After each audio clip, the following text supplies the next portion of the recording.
Gravando! Sou seu fã número 1, hein? O primeiro é cumprir. Não entendi. Achei que era a primeira escrita. É o quê? Sou seu fã número 1, o primeiro é cumprir. Ah, foi? Ixi. Olha aí, pessoal, vamos lá. Vamos lá.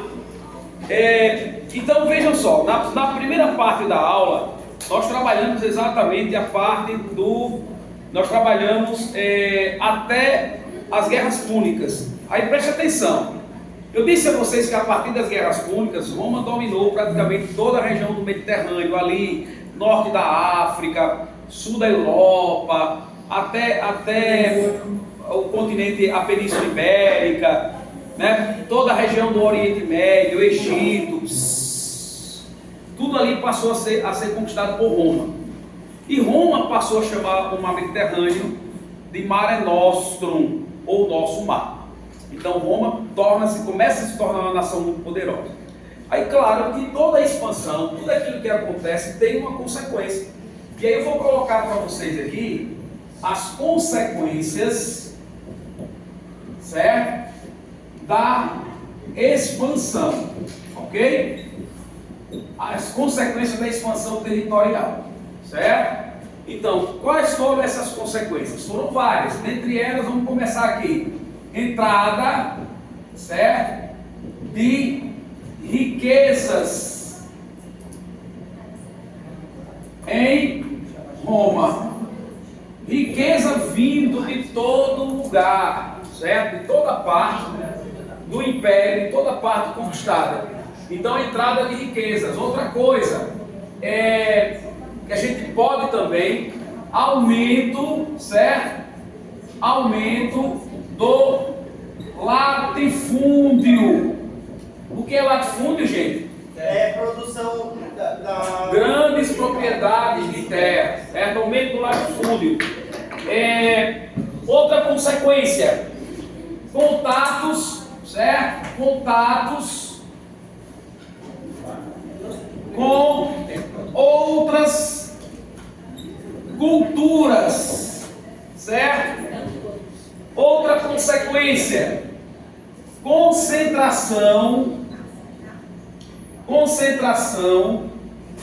de terras e riquezas nas mãos de poucas pessoas.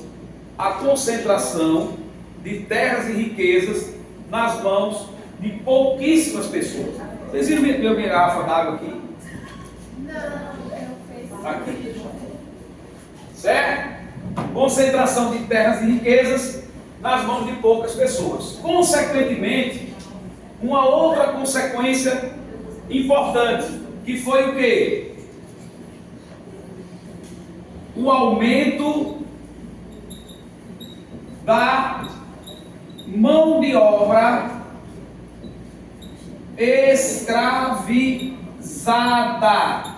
Gente, a escravidão era a base de sustentação da economia em Roma. Escute bem o que eu estou dizendo a vocês. Era a base da sustentação. Finalmente você tem o que aqui? Mão de obra escravizada, e você tem o empobrecimento da plebe camponesa. Vou explicar para vocês. A plebe que produzia em pequena quantidade, em pequena propriedade, ela começa a sofrer a concorrência do grande latifúndio. E você tem o latifúndio produzido por mão de obra escravizada a um custo muito mais baixo. Se essa mão de obra escravizada era prisioneiro de guerra. Porque aí, quanto mais ele se expandiu, mais escravizado tinha, né? E aí vai acontecer o que nesse processo? Vai acontecer o que a gente chama de êxodo rural, certo? A plebe começa a deixar o campo, promovendo esse êxodo rural. E aí, gente, é a partir desse momento que nós teremos o quê? Nós teremos a crise da República. E essa crise, ela começa principalmente pela crise dos agricultores, porque as pessoas começam a se deslocar para as cidades, e nas cidades elas não encontram acolhida, elas não encontram emprego, não encontram como serem acolhidas naquele momento. O que vai acontecer com elas? Aí você vai ter crise, guerras, né, internas, e começa a perceber que a república ela vai se desestruturando. É nesse contexto que surgem os irmãos Graco. Primeiro Tibério, certo? E Caio Graco. Mas primeiro Tibério, preste atenção. Tibério vai propor o que para resolver o problema dos agricultores e a crise em Roma? Tibério, gente, ele vai propor a chamada reforma agrária. Então, pela primeira vez na história do mundo ocidental, se falou em uma solução agrária a partir da distribuição de terras. O que é que Tibério imaginava? Tibério imaginava o seguinte: olha, se nós temos uma crise nas cidades, é por conta desses camponeses que estão vindo. Por que eles estão vindo? Porque eles perderam o seu trabalho, eles perderam suas terras. Então o que a gente precisa fazer? Devolvê-los ao campo. Eles voltarem para o campo. E como é que eles vão voltar para o campo? Se tiver terra para trabalhar.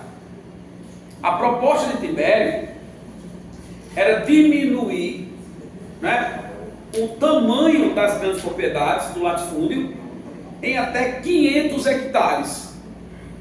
Então, por exemplo, se eu tivesse 700 hectares, eu poderia ficar com 500 hectares, até 500, e eu poderia vender, o Estado me compraria o excedente. Ou seja, o Estado me compraria os 200 hectares excedente. Faria loteamentos, né? Dividia esses 200 hectares em pequenos lotes e faria a distribuição para os camponeses. Essa era a proposta de Tibério. Inclusive ele faz um discurso inflamado no Senado. Mas infelizmente Tibério mexia com aqueles que tinham mais terras em Roma, que eram os senadores. E Tibério, ao propor reforma agrária, ele foi assassinado. Depois o seu irmão também é assassinado em outro momento. Então, com a morte de Tibério, Roma cai num caos político, com a morte dos irmãos Graco, né? Vai haver um momento de ditadura, primeiro Mário, depois Sila, até chegar ao triunvirato. Lembra do triunvirato? Foram 2 triunviratos. O primeiro, composto por Júlio César, Pompeu e Crasso, e o segundo composto por Otávio, Marco Antônio e Lélio. Lembrando que o triunvirato era o governo de 3 generais em Roma, que dividia praticamente o império para governarem.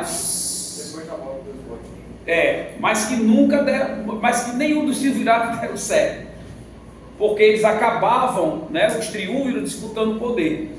Inclusive o primeiro triunvirato teve destaque para a luta, né, entre César e o seu sogro, aliás, e o seu genro Pompeu, né? Pompeu era casado com a filha de César. E aí nesse processo houve uma disputa entre eles, até Pompeu ser decapitado no Egito. César volta, se transforma no ditador e lança as bases do Império Romano. Tanto que os imperadores passaram a serem denominados de César em homenagem a Júlio César.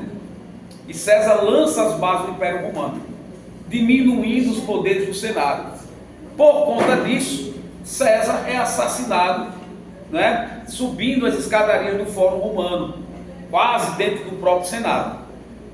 Bom, com a morte de César, assume o segundo triunvirato. Marco Antônio, que era o principal general de César, que se alia a Cleópatra, né? Cleópatra tinha tido um filho de César, precisava proteger o seu filho, e Otávio, o outro era Otávio, o Otaviano, sobrinho legítimo de César, e Lépido. Lépido é assassinado, e a disputa fica entre Otávio e Marco Antônio. Marco Antônio combate Otávio na Batalha de Ácio, só que Marco Antônio perde. Otávio vence Marco Antônio, vence Cleópatra, mata o filho de César e volta para Roma e recebe os maiores títulos que o imperador, que alguém poderia receber, inclusive o título de Augusto, que significa o divino. E aí, em 27 a.C., Otávio é nomeado imperador de Roma. Encerra-se a república e inicia um período chamado de império. E aí, pessoal, preste atenção aqui. Posso apagar isso aqui? Pode. E aí uma coisa interessante, o império, ele vai ser dividido, certo? Deixa eu começar por aqui. O império vai ser dividido em duas partes, certo? Está aqui, ó. O império, olha só. O império, ele agora o principal o poder vai estar nas mãos agora de quem? Do imperador. O império vai de 27 a.C. a 476 depois de Cristo, tá? O império é dividido em duas partes. Ele é dividido em alto império, Que nem Alto Egito e Baixo que nem alta Idade Média, baixa Idade Média. O Alto Império foi mais ou menos os 3 primeiros 300 anos do Império. Foi o período de mais desenvolvimento, foi o auge do Império Romano. Você pode colocar até aí como características o auge do Império Romano. Otávio torna-se seu primeiro imperador. Agora preste atenção, durante o Alto Império nós teremos algumas coisas importantes. A primeira delas, a política do pão e circo. Isso pode ser questão de prova. A política do panis et circense. Ou seja, eu dou diversão ao povo e comida ao povo a preço baixo ou praticamente de graça. Geralmente ele fazia o palco da política do pão e circo eram os jogos de gladiadores. Eram os jogos na arena de gladiador. Tá? Essa era a política, o palco da política do pão e circo. Lembrando a vocês que os jogos de gladiadores eram extremamente populares na Roma Antiga, certo? Os gladiadores, na sua maioria, eram escravizados, principalmente prisioneiros de guerra, tá? E aí, eles utilizavam a política do pão e circo para quê? Principalmente em momentos de grande crise e descontentamento, para manter exatamente a população sob controle. É uma forma de manipulação da massa, é uma forma de manobrar a massa, que a gente sabe que até hoje ainda é uma, digamos assim, uma política adotada por muitos, né? Ainda pela política atual, a política de dar diversão e comida ao povo, né? A política do pão e circo. As pessoas, né, acabam sendo compradas ou se deixando levar por pouca coisa, tá? Outra coisa também desse período foi a chamada Pax Romana. Pax Romana, certo? A Pax Romana, que foi o quê? Foi um período de mais ou menos 200 anos de paz, iniciada com Otávio e só terminou com o imperador Marco Aurélio. A paz romana era imposta com a presença do exército romano nas províncias, certo? Então, durante 200 anos, Roma viveu sem ter muitas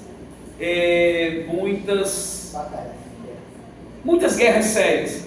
Até porque para Roma, não era interessante ter guerra o tempo todo, porque isso gerava um custo muito alto para o império. E lembre-se, gente, Roma invadiu os países, certo? E transformava os países em província romana. Deixa eu dar um exemplo. A Palestina, lá dos hebreus, lá dos judeus, foi província romana durante muito tempo. Tanto que eles tinham. Só que o que é que Roma fazia? Roma mantinha a estrutura de poder local. Por exemplo, nos tempos de Cristo, a Palestina era governada, a Judéia, né, por Herodes, que era um rei judeu, certo? Ou seja, mantinha as mesmas estruturas, mas também tinha um governador romano. Quem era? Pôncio Pilatos, na época de Jesus Cristo, né? E aí era por isso que o povo tinha muito ódio dos publicanos, que eram cobradores de impostos, porque eles cobravam impostos para Roma, cobrava também para Herodes, e muitos roubavam ainda. Achava pouco, ainda roubava do povo. Então, a estrutura eles mantinham, mas lembre-se, sempre a maior autoridade era a autoridade romana. Então, no caso da Judéia, a maior autoridade era Pôncio Pilatos, porque respondia, era o representante do império naquela região. E assim acontecia em outros lugares, mesma coisa, tá? Falando em cristianismo, né? Falando em época de Jesus, foi durante esse período, certo? Aqui também no Alto Império que nasceu Jesus Cristo, lá na região, da onde? Belém da Judéia. Lá na região da Judéia, na cidade de Belém. Então eu posso dizer também que aqui começou o quê? Que aqui tem o início do cristianismo, certo? Pessoal, preste atenção no que eu vou falar para vocês, rapidinho. O cristianismo, quando ele surgiu do Império Romano, ele passou a ser visto como uma seita perigosa, de subversivos.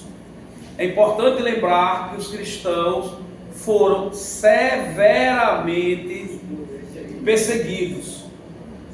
Muitos eram devorados pelos leões, na arena do Coliseu. A perseguição foi implacável. Mas preste atenção, por que os cristãos eram perseguidos? Eles eram, quem é que se convertia ao cristianismo a princípio? Quem se convertia eram as pessoas mais pobres do império, e também era importante lembrar que na sua maioria eram escravizados. As pessoas abraçavam a pregação do cristianismo como um alento, como algo que... A salvação, algo que... se eu não tenho como é que se diz? Se eu não tenho uma boa vida agora, terei no paraíso, serei consolado por Deus. Era uma pregação que consolava. Mas a perseguição não era também só por isso. A perseguição se dava porque os imperadores viam os cristãos como subversivos. Por quê? Porque os cristãos não adoravam os deuses do Estado e nem adoravam o imperador como um Deus. E isso era visto como algo perigoso, subversivo, contra a lei. Era muito comum um romano passar por outro e dizer assim, e fazer essa saudação: Ave César, que significa o quê? Salve César. César é o Senhor. Salve César, certo? César é o Senhor. E aí era muito comum eles fazerem isso. Só que quando eles passavam por um cristão, o cristão não respondia, porque para eles só quem era o Senhor era o único que era Jesus. E aí eles eram denunciados, eram presos e torturados, e muitos eram mortos. Então, durante os 2 primeiros séculos, o cristianismo foi pesadamente perseguido. Até que, preste atenção, até que a gente vem para o chamado Baixo Império. Então, o Baixo Império é importante lembrar algumas coisas. No Baixo Império nós tivemos uma nova mudança em relação ao cristianismo. O imperador chamado Constantino, certo? Constantino, ele decretou o Edito de Milão em 313. Agora deixa eu perguntar para vocês, alguém sabe, alguém se lembra o que é que estabelecia o Edito de Milão? A divisão do império? Não me recordo. No caso, ele assumiu o cristianismo. O Edito de Milão, olha só, propõe o que? A liberdade Religioso? de culto aos cristãos. Depois, Teodósio, certo? Ele faz o Edito de Tessalônica. E o que é que fazia o Edito de Tessalônica? Alguém lembra? O cristianismo uma religião oficial? Tornou Quero falar isso. cristianismo religião oficial de Roma. Edito de quê ali? Milão.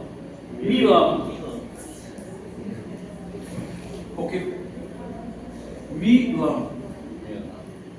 Certo? Ok? Bom, e aí, claro, esse período ele é caracterizado pelo quê? Pela crise do Professor, Império. mas referente a Constantino, eu ia dizer cristiano, mas Constantino, ele já estava na cidade de Constantinopla, ele se passa em Roma. Na verdade, foi Constantino que fundou a cidade de Constantinopla, no antigo Império Bizantino, que era o Império, aliás, na antiga cidade, desculpa, o Império Bizantino ainda não. O Império Bizantino vem depois, na antiga Bizâncio, que depois transforma-se no Império Bizantino. Hoje, Felipe, Constantinopla é do atual Istambul, na Turquia. Constantino funda a cidade de Constantinopla, que vai ser a segunda capital do Império. Na divisão do Império, por Teodósio, ela torna-se a capital do Oriente. Certo? Constantinopla significa cidade de Constantino. Ok? Bom, só para a gente fechar, então a crise do Império, quais foram os fatores que levaram à crise do Império? Coloca aí alguns aí. Primeiro, fim do expansionismo territorial, certo? Segundo, crise do escravismo. Terceira causa, crise econômica, principalmente na agricultura, certo? Somente na agricultura. Outra causa é a anarquia militar.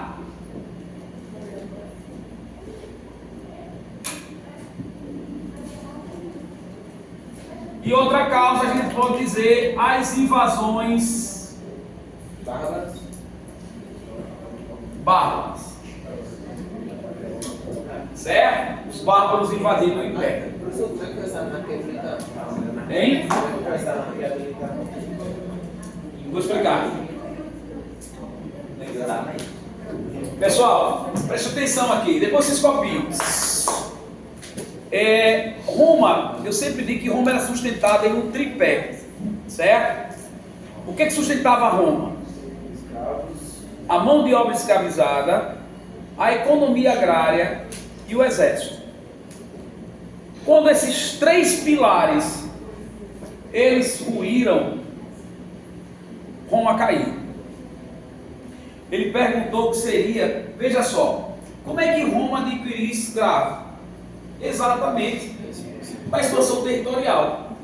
Vai chegar um momento, gente, que Roma se expandiu tanto, que ele não consegue mais se expandir. Pelo contrário, começa a ver a reação dos povos conquistados. E Roma começa a voltar, ou seja, a reduzir o tamanho. O fim dessa conquista territorial leva à crise da mão de obra escrava, base da economia agrária. Se eu produzo menos, os alimentos serão mais caros ou mais baratos? Mais caros. E aí vai gerar inflação, carestia, fome, instabilidade política, tudo isso gerado a partir da economia. Aí ele perguntou, professor, e a anarquia militar? Os militares, porque quando Roma começou a entrar em crise econômica, Roma tinha que cortar em alguns lugares. Nunca cortava nos gastos excessivos do imperador. Então, das primeiras instituições a sofrer com a crise econômica em Roma foram os militares. Começou a reduzir, congelar salários, soldo, a fornecer armas e outros equipamentos de péssima qualidade. Por conta disso vai haver uma constante reação do exército, que inclusive alguns generais cometem assassinato, matam imperadores. E aí aquele exército que um dia foi confiável, passa a não ser mais confiável. O governo não confia mais naquilo que um dia foi sustentável. E lembrando também que com a expansão de Roma, Roma deu cidadania a muita gente. E muitos bárbaros, inclusive, passaram a pertencer ao exército romano. Aí alguns historiadores da época falavam que isso acabou fazendo o seguinte, desconfigurou. Não era mais aquele romano autêntico, né, patriota, que tinha a visão, né, mas era, os caras estavam ali porque era um mercenário. Então aqui a gente vive em falsificação. Depois você fala, né, porque eu estou gravando, pra gente não... Então veja só, voltando para cá, essa também foi uma das causas. E finalmente, as invasões bárbaras. Quem eram os bárbaros? Todos aqueles que estavam fora das fronteiras do limite do império, que não tinham a cultura romana e não falavam latim. O mais correto é chamá-los de germânicos. Então os bárbaros foram penetrando o império de duas formas, de maneira pacífica e de maneira violenta. A maneira violenta acaba destruindo o império, e finalmente em 476 Odoacro, chefe dos Érulos, entra em Roma, destitui o último imperador de Roma, Rômulo Augusto, põe fogo em Roma, e era o fim de Roma Ocidental. Enquanto Roma Ocidental, porque Roma foi dividida em 395, né? Por Teodósio. Ele dividiu em duas partes: Roma, Império Romano do Ocidente, cuja capital era na Itália, Império Romano do Oriente, cuja capital era Constantinopla. A Roma Ocidental cai em 476, Roma Oriental prospera, se transformando no Império Bizantino, inclusive, e só cai em 1453 com a tomada, com a queda, né, aos pés dos turcos otomanos. Ok? Então, com o fim do Império Romano, você tem o fim da Idade Antiga e o início da Idade Média, oficialmente falando. Beleza? Terminamos a revisão de Roma.